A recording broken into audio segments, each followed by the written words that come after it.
Ahoy there, YouTube! I'm back again today for another Kickstarter critique where I take a look at a different Kickstarter tabletop game project every weekday at 1:30 p.m. Eastern Standard Time, give my honest thoughts on how the project is being ran. And today, I'm very excited to be checking out the 34th most popular project in all of games. That is Crimewave, California. Take a trip back in time to groovy 1970s California and hunt down 3 depraved serial killers by Doughboy Games. And I gotta say, a couple things here I love, a couple things here I don't particularly love. First and foremost, I love this main description here. It's such an interesting idea for a theme, hunting down the serial killers. You know, they didn't pussyfoot around it or beat around the bush. They're like, yeah, we are hunting serial killers. It's not like, oh, we're trying to capture bad guys. They went hardcore. Also, the art. It's a very distinctive style art here. That being said, I'd love to know the player count. I'd love to know the time length. I'd love to have a closer zoom in on this board. I'd love to know some of the mechanisms of the game. There's a lot of information about this game that I'd like to know that is not presented here. So I still think that this definitely could use a little bit of a spruced up. Now, it's raised 22,000 Australian bucks. It's 64% of the funded with 17 days left to go. Hoping this one could get across the finish line. I would imagine it's probably projected to creep across there. I think it's, what is it, like 70%? So that's the threshold where if you hit, it's either 60 or 70 or something like that. There's a certain Kickstarter threshold where generally if you hit that percent, then you will succeed. I don't remember what it was. I used to know.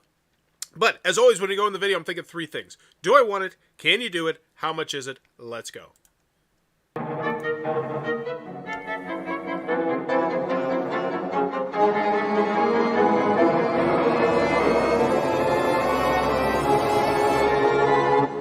So, I like... That was very fast, but I almost like the speed of it. I like this. I like where this is going.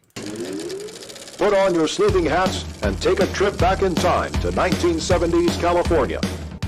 Introducing Crimewave, California.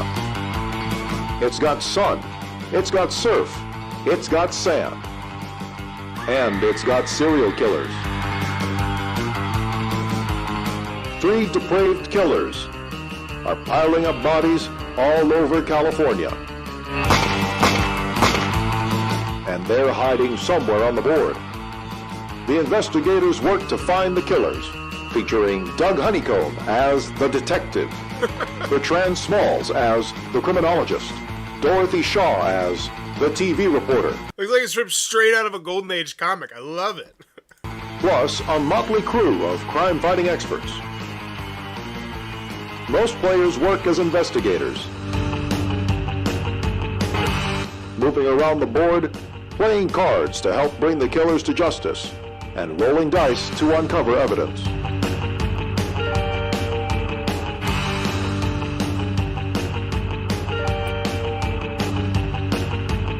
One player controls the killers and tries to get away with murder. If the killers are found, both go to trial in a courtroom face-off. What? Wait, what? This just took such an interesting turn. And, so now, what, you not only have to catch them, but you have to go to jail. What? I'm loving this video so far. Yeah, killer video. I agree. As investigators, your goal is to capture all 3 killers before public panic reaches boiling point. Crimewave, California. Hours upon hours of killer entertainment. Plenty of twists, turns, and true crime references along the way. Plus, 50 unique illustrated cards to play, including roll cards, crime cards, investigator cards. This is one Kickstarter you'll definitely want to get behind. Wow. Crimewave, California. A board game set in the golden age of serial killers. Very unique theme. I think the only other theme I can really remember is kind of like maybe Police Precinct, the cooperative one where you're solving crimes. I wonder how this compares to Fury of Dracula or Sherlock Holmes. Yeah, the hidden movement. That gets me really excited. And once again, I think that would have been something that could potentially have been put up here. You know, hidden, cooperative, hidden movement, Those are buzzwords that are going to get a lot of people excited. That being said, one big thing that I will say that surprised me about this is not a Board Game Geek. So that is definitely a big misstep, I think, to me, because I think this game would interest a lot of gamers. I think this is the kind of thing where if it got on the hotness for some reason, people would be like, oh, what is this thing? And I think that video was unique. It was different. And I think it really pulls people in. It makes me want to know more about the game. But getting people to that point, that's going to be the hard part to do, especially when you're sitting 34th in popularity. It's a lot less likely people are just going to browse onto you. The hidden movement made me think of Scotland Yard, but seems to have more to it than just that, for sure. Yeah. So, 2 to 6. So, a board game business bred in Melbourne, Australia, will make games that mix fun, strategy, and strong narratives and give them a slightly dark twist. All right. First created. Is this just pretty much taking us? So, this is about us.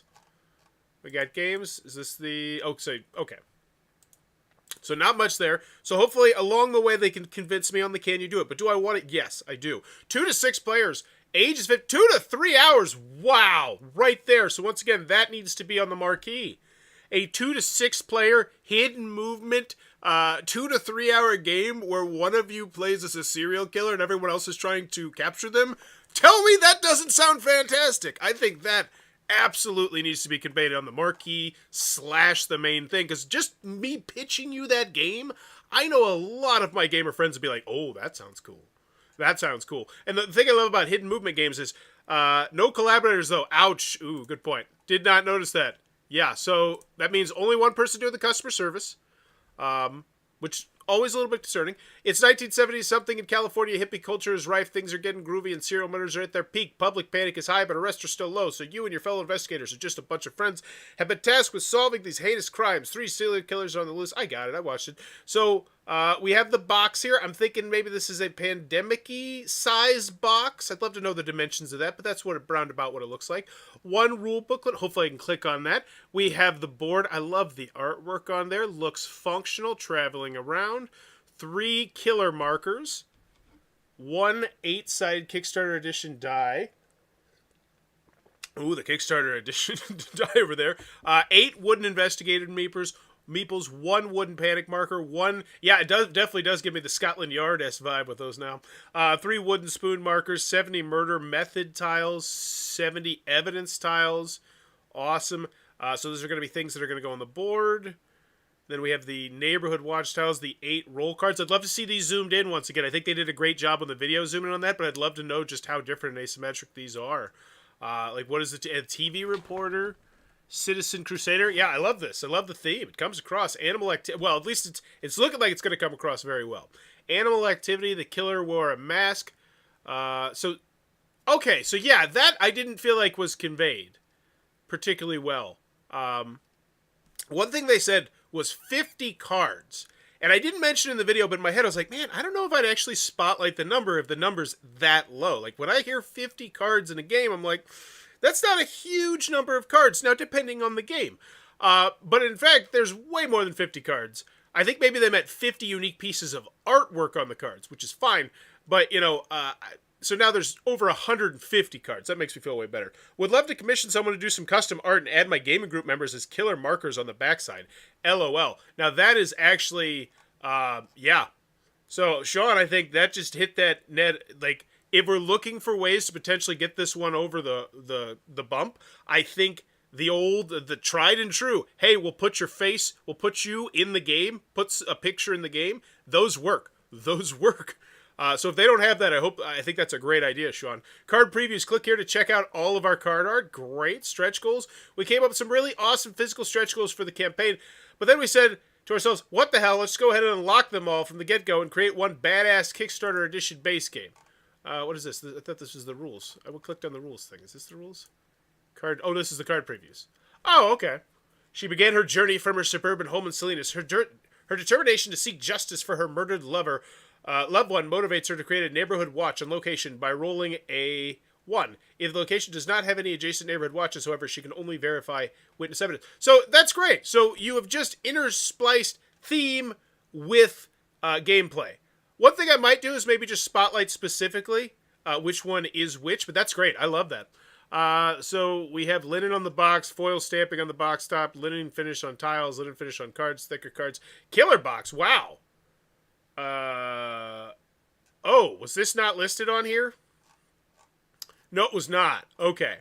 The price also wasn't listed. We're beating around the bush a little bit here on the price. So this is a little bit clunky. So essentially, this is not actually right. Let's mix this in. Linen on boxes, the thicker cards, the killer boxes. I would put this up here. You can easily keep track of the killer's locations with this groovy cardboard box. I don't know what it does, but it gets me excited. Also, it has the dimensions. I'd mention it in inches as well. I imagine most of the people here are from the United States. But I will say, maybe it's Australia. I'm still going to guess United States. Yeah, 103. So 6. So we have, cloth bags. Yeah, I'd put those up there. Cloth neighborhood watch bags. Why do I need these bags? Print to store them. Oh, so you store them. Awesome. So it's just easier to store them in the game. I love that. That does make it feel more premium. I will say that. Instead, we decided to use the stretch goals to try and create lots more unique card illustrations. Note the additional cards aren't essential, but will increase the overall game playing experience. So they're going to be unlocking cards, looks like every 15,000 bucks Australian. Once again, I convert the currency just because the majority of people here are from the United States. So what is that? 15,000 to 35. So 22. Okay. So ours is less. Ours is more than theirs. Got it. Witness left town. Cleanup job. Yeah, now I want these cards. Wow. I want these cards. I want to know what these cards are. Crimewave. So this is the game overview. 5 spaces away from their place of residence. Wave is played in rounds. Each round has... So it's kind of like a how to play. I'd honestly just say it's that, how to play. But that's great. Love spotlighting that. I want to see a full gameplay, hopefully. We have the table of contents, the concept.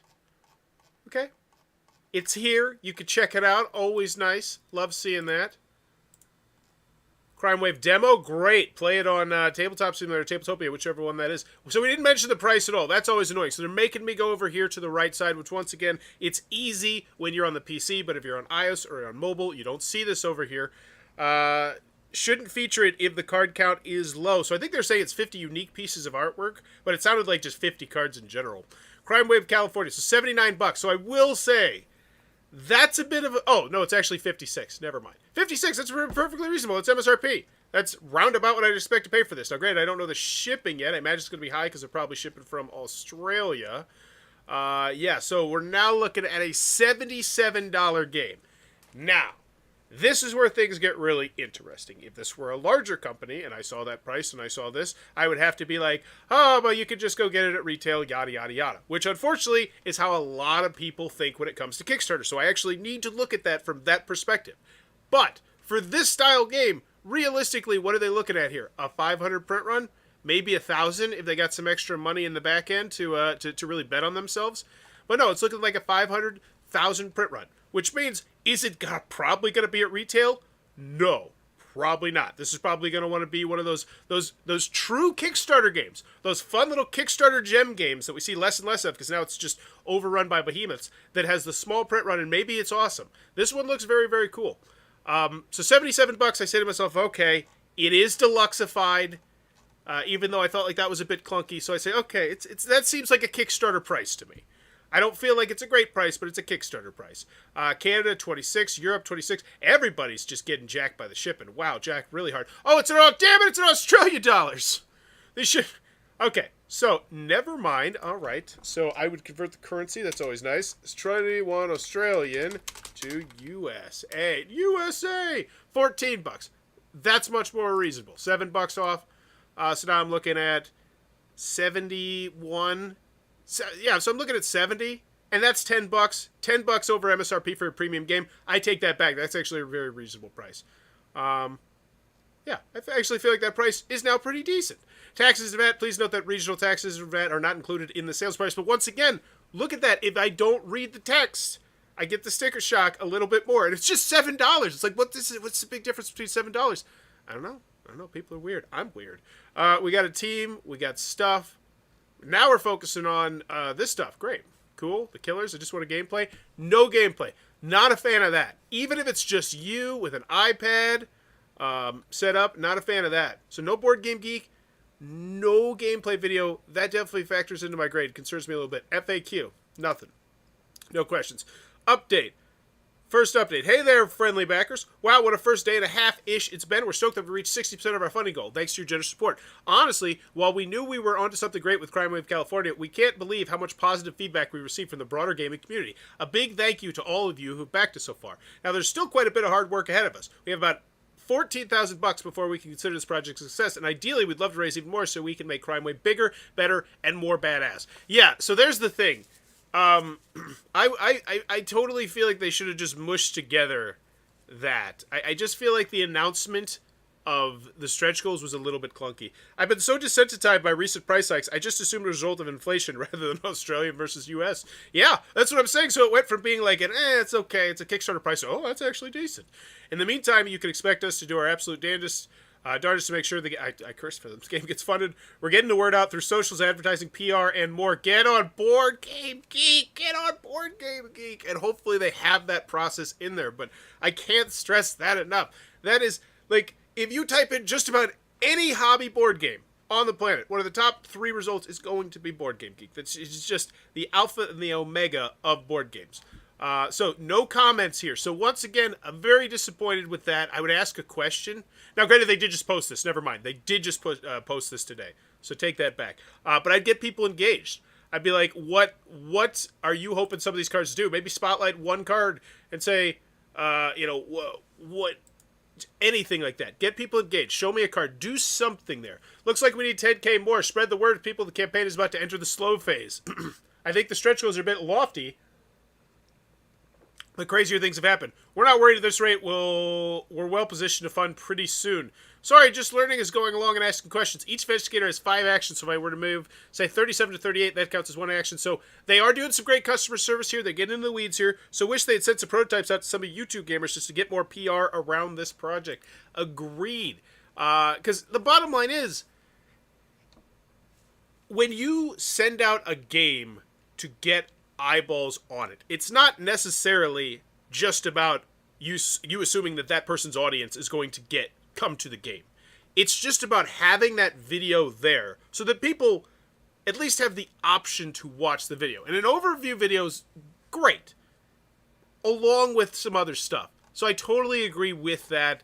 So I think that's a bit of a misstep. So final grade for this one. Do I want it? Yes. I feel like the video was good. I think it spotlighted a little bit of the gameplay, the unique theme, the interesting nature of the game, and the fun mechanisms, the hidden movement, all that. Playing as the bioterrorist in Pandemic, it's one of my favorite gaming experiences on the planet. I love hidden movement games. Spectre Ops, please bring that back with a deluxified version. It's fantastic. I love hidden movement games, so that gets me excited. Do I want it? Yes. Can you do it? That's the one. That one, there's nothing here that makes me immediately go yes. There's nothing here that makes me immediately go no. I feel like they got a lot of their ducks in the row, but not being on Board Game Geek concerns me. No gameplay video concerns me a little bit, but they do have the rule booklet. That one, I'm going to go in the middle. Okay, you're taking a bit of a risk there. How much is it? Very reasonable, I think. You know, it boiled down to $70 and you're getting essentially a deluxified version of a game. Even though I didn't really feel like it was deluxified. It was like, hey, here's the game. But they're like, it's actually deluxified. There's the stretch goals, but we weren't going to give the stretch goals. Now we're just going to give the stretch goals because we love you and we want to focus on putting more cards in the game. And it was weird. It was a weird thing. But yes, overall, I really like this project. I want to see it succeed. I want to try out this game. It sounds very interesting to me. And I want to see a gameplay video of it. So I think I'm going to go with because once again, I'm not reviewing the game. I've never played the game. That'd be ridiculous. I'm reviewing the Kickstarter presentation of the game. I felt like the main image was solid. Not converting the currencies was annoying, especially considering that's the majority of your market. I'm going to go with the C. I think I'm right in the middle on this one. I think they did a lot of things, and I'm going to go with the C+. I think they did a lot of really good things here, but I think it definitely could use some spruced up, a little bit here, a little bit there. And actually, now that I say it out loud to myself, I feel like most of the things that I would personally recommend are pretty easy fixes. Just like, gameplay video here, converted currency here. Maybe just that long, sexy scrolling shot interweaving the stretch goals here. But other than that, I'm going to go with a B-. I think, I'm right with Sean there. B-, C+ range. I'm going to go with a B-. Overall, Crimewave California looks like a really stinking cool game. I would totally check this one out. If you like hidden movement games, 2 to 6 players, yeah, you know what? I'm going C+, because that's 2 to 6 players, hidden movement, 2 to 3 players, 1 player plays as a serial killer. That's in no way, shape, or form conveyed right here. Take a trip back to the groovy 1970s and hunt down 3 depraved serial killers. In no way, shape, or form do I believe I'm actually the serial killer in that. So I am going to go with C+. I think that's add in the price up top. Yeah, that price is rock solid too. What was it? It was $56. $56. Yeah. You know what? I'm back to a B minus. I keep bouncing around. That price is so fantastic, but I would spotlight that price. $56. That's very reasonable. No price, no gameplay, not on BGG. C+ sounds generous. Stevens bring up a lot of good points. It's an underdog story. I want to see this one succeed. It looks like a really cool game. Love the artwork, but yeah, I'm gonna go with C+. But let me know in the comments below what's your final grade for this one, and check it out if you're interested. The links down below. And as always, if you're enjoying the content, please be sure to click on the subscribe button down below. One quick show note: taking tomorrow off to rest my voice for Gen Con and take my kids out. But have a good day. Bye-bye.